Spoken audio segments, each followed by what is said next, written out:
morning, afternoon, or evening, wherever you're at, ladies and gents. I am Kura Isagami, your resident tinker and Medarotter, and this is the Medarot News Network, bringing you all the latest developments and happenings with our favorite pet fighting robot series.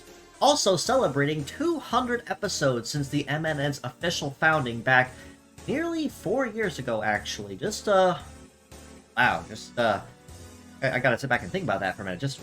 Almost 4 years here in the next, less than 2 months, and I still have to figure out what to But, no, just to take a minute and say thank you so much for all the support you guys have given me over these last 4 years. It's been fantastic being your resident tinker and Medarotter, and I'm looking forward to year 5 and beyond as things on for our favorite fighting robots. But with that aside, carrying back on to Medarot-related news, it looks like this week is going to be relatively quiet as far as the collaboration is concerned, with only one new model being introduced from the collab so far, likely the next one next week for the second half of Wave 2, and just a handful of other rather interesting tidbits that were given and highlighted along the way. But, with that being said, let's go ahead and jump right into what was officially announced for this week, starting with the gacha banners and who to expect in the second week of the Godzilla collaboration of 2025. This week, specifically, we'll be seeing the introduction of GZL-01 Trinity Ghidorah, with a kit of Short Beam, Hyper Thundershot, Thunder Beam, Float Legs, and Follow-Up as a leg ability. Now, this is the second ever instance of Follow-Up being introduced in Medarot S, the first ever instance being with Grandee from the recently finished Grandizer collaboration. But as far as new skills are concerned, Trinity Ghidorah is packing basically everything we've already seen so far. More or less just kind of a rehash on Magna Knight from the second round of the Digimon collaboration. But still a one dragon stun and punish, much like Magna Knight behaved, but just with a little more powerful bulk and punish added to his disposal. It is also worth noting that Ghidorah also is getting a paid skin being added to the in-game shop as well that can be purchased, featuring Mecha Ghidorah, as you see here, a kind of a cyberganically redesigned and revitalized monster that also showcased in the original series. So going to be very exciting all the same. We already did kind of have a glimpse as to what Ghidorah did through this last week, since he did show up as a enemy-only NPC, but still going to be a very powerful asset to any Medarotters that do choose to go after him. Now, for boosted rates that are moving up alongside Trinity Ghidorah, is going to be a couple rather familiar faces as well in the Serpentine category in one form or another. This week, Ghidorah will be going live with boosted rates for YMT-0 Yatsukubi Daija with Hyper Tornado, Mud Shot, Hyper Thunder Shot, Multi-Legs, and Blowbeat, alongside OPS-0 Ophiuchus with Field Control, Thunder, Sword, Biped Legs, and also with Blowbeat. However, Ophiuchus from the days of Medarot Navi also can meta change into a full Serpentine Hydra-like form, with a kit of Hyper Crept, Blow Away, Suction, Multi-Legs, and Abscond.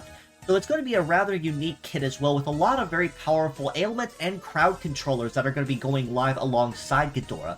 So whether you choose to go after Ghidorah itself, or either of the featured boosted rates as well, it's going to be a model you really can't ever go wrong with using at some point when built correctly. Just as a fair warning though, because Ophiuchus is a meta change type model, it does also mean that you will either be pulling the entire set all at once, or not at all. So just a fair warning and heads up if you do choose to make use of Ophiuchus as your target bot for this week. For the Fierce Battles, it's going to be a mixed utility week this week as well, as far as both male and female teams are concerned, with a lot of parts being spread in between.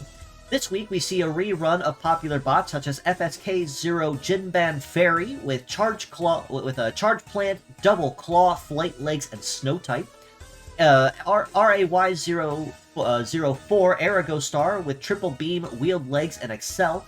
And KAP-01 Kappa Lord with Beam, Double Anti-C, Sea Legs, and Forester. On the bottom row, we have MDK-0 Hemadacker with Repair, Double Wave, Sea Legs, and Adapter. JEL-0 Pururun Jelly with Triple Missile, Tank Legs, and Fortress. And CLB-02 Side Move with Hammer, Conceal, Guard, Sea Legs, and Explorer. So honestly, like I said, it is going to be a very mixed utility week as far as the fierce battles are concerned, and not really anyone per se is someone you're going to use like constantly or very often as far as raised parts are concerned, but still very useful all the same. Ultimately, I do have to give MVP of the week to both Jinban Fairy for really easy claw attacks, light legs, and snow type for females, and Pururun Jelly primarily for tank legs with Fortress, which gives you a lot of very solid damage reduction even if you aren't going to be the fastest on the field, as long as you can keep those legs active and healthy. So the higher you can keep your damage reduction, the easier it is for you to keep that damage minimum, and it's a lot harder for the enemies to break you. Now, as far as events are concerned, we are going to be starting the second wave of the Godzilla collaboration with another brand new medal to be earned through the event as well. But this time around, it looks like they're going to be cutting back on some of the slides and information that'll be given as far as like who's going to be offering bonuses and to what degree, which is kind of unfortunate because I did really need a lot of that news and breakdown to give you guys the breakdown on who's incoming and what they'll be doing to the event. But lack of a better term, until things do start changing back around, I am going to be kind of slightly changing up my style as well to kind of mirror that, as I mentioned, a lot of the news will be showcased in-game as well through the in-game news. But this second wave of the event will be featuring the Hydra medal, which is an assist-type nature medal, with a mastery in shooting, healing, and defense, and leg masteries in wield, floating, and flying. You can also earn another profile banner featuring the OG Ghidorah itself, and also more event gacha tickets. So just your usual go-to as far as events are concerned, but this week's event will also be ticket-based, most likely featuring blue and silver or red and gold. And this also means that bonuses will be stacking per part equipped across the team. More than likely, if you need to double check on that, you can also check the fierce battles and the update and the boosted rates and highlight gacha banners for this week to see who's going to be focusing on that, as well as boosts from last week as well, such as with Godzilla and Mothra specifically, to kind of offer some more bonuses there where necessary. So again, not 100% sure how long this new change will last, if at all, but I will be kind of playing it by ear relative to that and just kind of figure things out and as I work a new style. Now, as far as MedaSurvivor news is concerned, though, going into the second half of what was announced, it is going to be a pretty exciting week, though, with a couple brand new bots that are going live for the next 2 weeks, one of which is a very familiar face, which is IDL-01 Deer Stage from Medarot 9, featuring a lot of freeze type of attacks that will be joining MedaSurvivor. The other new model is a brand new introduction exclusive to MedaSurvivor currently, GSS-0 Ghost Ship, who is designed by Kazutaka Miyatake, also known as the legendary creator and master of mecha, the designer of the Macross series, alongside a handful of others such as Gundam Seed and even Space Battleship Yamato, as well as in his very impressive track record. So going to be a very exciting design as you see here, lots of spectral looking designs as well with the white and the purple. It's featuring a lot of vortex type of attacks. So it's going to be very exciting seeing both Ghost Ship and Deer Stage hitting the stage with Medarot Survivor as well. Both of them will be featuring a brand new event, much like it has been in previous weeks, and new banners. So it will be featuring the first wave with one of them, and the second wave with the other. Both of which very easy. Farm the game for event tokens that you can redeem for extra tickets and extra awards. And if you choose to go all the way up with some paid bonuses, even a copy of one of the models themselves if you invest enough. But still, not required. It is going to be very exciting all the same. Now, as far as the community is concerned, though, we are always looking for translators to assist us with any current projects or endeavors. This includes any current ongoing passions with the Medarot manga, or even with the Medarot 4 translation project. So if you are looking for if you are knowledgeable in coding, cleaning, Japanese, and have some time on your hands, or if you know somebody that might be, definitely feel free to reach out to us on Twitter or on Discord as well. Ask around, we can get you in touch with the right people. Alternatively, if you are not talented in any of those fields, or if you do not know somebody that, you're also more than welcome to donate to the cause with a crowdfunding down in the comments below as well, to my friend Variant. So you can also donate to the cause, we can contribute to have some of those extra lines of text translated, which will lighten the load significantly on the translator, so all they have to do is clean up and tile set. Which, honestly, is the much easier part of a twofold, very difficult situation, with trying to translate a game completely from Japanese into English and applying it as a patch. Now, one other thing that was mentioned is that Producer San did actually have a little bit of a questionnaire on this morning's episode on the main official channel, covering a handful of really interesting questions that were asked to him, both in private or either on the stream as well. So I'm just going to be covering a couple of the answers here based on what he said. The first major prominent question he got was, how do you decide on collaborations? It's a very, very good question, because it's kind of hard telling just what collaborations are incoming and just how often that they choose to happen. But Producer San did answer as the following. There is nothing in particular that I can say, but I refer to the questionnaires a great deal. Sometimes we collaborate with other IPs on their anniversary or anniversaries, and we also do this not only with Imagineer, but also in cooperation with copyright holders. So, that one's kind of expected. If there's an anniversary of the IP in question, there is a good chance Imagineer might possibly jump on board with wanting to collaborate with them to celebrate. Much like it is with Godzilla celebrating 70 years this year as a momentous milestone, it honestly makes sense to me with that kind of answer. The second question, Bandai's Medarot figurine is still under construction and has not been heard from. What is the progress? This is in light of the third wave of the 1/12 Tricato toys specifically, the really small ones, of a all-female box they've been teasing for quite some time, and actually kind of disappeared. We've not heard anything about it for about 2 to 3 years now, at least. And he responded, this is a difficult question to answer. I don't know what's going on either. And that's a good question. We've not heard anything about that for a while, and would honestly be fantastic to see that back up to date, updated, and worked on. Lastly, the other big question he was asked is the name of the director of DS9 was credited in the staff credits of Medarot Survivor. Is he affiliated with Imagineer and involved in Medarot S? He was happy to respond, he is so involved that his name is on the staff list. We are not hiding the fact that he belongs to the company. The Medarot team is working hard and we look forward to continuing to work with you. We don't really tell you who's in charge of where, but thank you for checking this.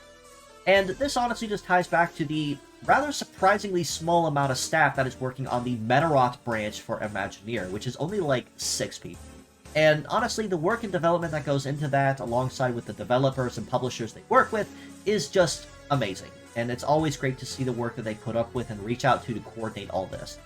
Now, if any workers from Imagineer are watching me on my little corner of the internet, I am always open to collaborating or hearing back from you. My DMs are always open, and I would absolutely love to be member number 7 of that Medarot team in particular. Please do reach out to me. I would love nothing more to see that. It would make my day to hear from you and being officially recognized by the big company itself. No pressure, but, always appreciated. Anyway, one final note before I do wrap us up here on this week's rather quick episode, since a lot of the main coverage is getting kind of cut out and condensed. As a friendly reminder, I am always open for collaboration and art commissions as well. So if you are looking for a live 2D model ready to rig with the works, a 3D model fully fleshed out with the works, 2D art of varying degrees, or even emotes, as you see with my prices here, very affordable, or at least I like to think so. Prices will scale up or down relative to how complex the design in question is, but you can reach out to me on Discord, Twitter, or on Blue Sky as well to ask about that, and we can most certainly try to make something happen. But with all that being said, that does basically cover everything for this week's very short episode of the MNN, with not a lot of coverage as far as the Medarot S collaboration is concerned, but some very exciting news with MedaSurvivor as well. But with that being said, if you'd like to know more, you can follow us below on Facebook at the Medarot News Network page, or the Metabots Forever community on there that I do also run and manage, peaking over 43,000 members and climbing. You can also join us on Discord in the link provided and in the comments below to keep an even closer ear to the ground on the action. This includes any new links to merchandise, fan art, contests, my weekly episodes, or anything else of the like. That is the first place you're going to hear it before it goes anywhere else on the net. You can also reach out to me personally on Twitter, Discord, or Blue Sky, like I said, at Isagamikura. So if you have any questions, feedback, comments, would like to commission me, or even collaborate with me, I leave my DMs open on purpose for that very reason. Lastly, do give these wonderful individuals a follow as well. Karutaka Nue, who is the designer of the Ghost Ship for the Medarot Survivor collaboration. Definitely want to give them a support as well for their wonderful work in the mecha community as far as sci-fi is concerned. And I also want to give a shout out to Flintlock GP, who I've not commented on in a while, which is another very wonderful Medarot artist in the community that does a lot of great stuff. Definitely would not be sorry adding more stuff to your Twitter feeds when you add them. One final note before I do wrap us up here, just as another friendly thank you and reminder, thank you, like really truly thank you for 200 episodes of dedicated Medarot coverage news. It's been an absolute journey, being able to learn a lot. It's a continual development with how I deliver my news, how I cover it, how I go back in editing and clean up and prepare everything. It's been a non-stop journey of learning and development, and I'm so happy and privileged to be able to do this with you guys for so long now. Almost, just almost 4 years, actually. Just early June will be my 4-year anniversary with that, and I'll likely have something in mind ready to go for it. I just gotta but and I'm excited. I'm excited to see what year 5 is going to have in store, and I'm looking forward to being and continuing to be your dedicated Medarot guy here on the Medarot News Network. But with all that being said, as always, I do appreciate you for stopping in, just as you always do. And until next time, this is your host, Kurojiri of the Medarot News Network, signing out.